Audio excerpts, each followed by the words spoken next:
আজকের ভিডিওটা আমি আবার এখান থেকে শুরু করলাম। সামনে এটা পড়ে গেছে, এটার মধ্যে সব প্লাস্টিক রেখে দিই আমি, পড়ে গেছে হাওয়াতে, প্রচণ্ড হাওয়া হচ্ছে। এখন অবশ্য গুড মর্নিং নেই, গুড মর্নিং না, মর্নিং নেই, কারণ 11:47 বাজে, দুপুর হতে চললো। কি রোদ দেখেছো, এই রোদে ছাদে আসা যায় না, আর দুপুরবেলা ঘরে থাকা যায় না। এই বাড়িটার মধ্যে সবুজ কাপড়টা কেন ঝুলিয়েছে জানো? এটা দিয়ে প্রথম বাড়িটা পুরো কভার করা ছিল, যাতে ধুলোবালি এদিক ওদিকে যাতায়াত না করে।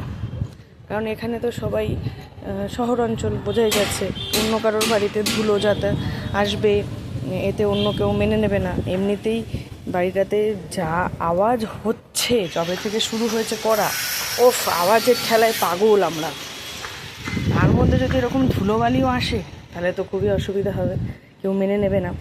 তাই পুরো ওই কাপড়টা দিয়ে, এই সবুজ কাপড়টা দিয়ে প্রথম দিকে যখন দেওয়ালগুলো ভাঙা হচ্ছিল তখন ঢাকা ছিল ঘরটা পুরো।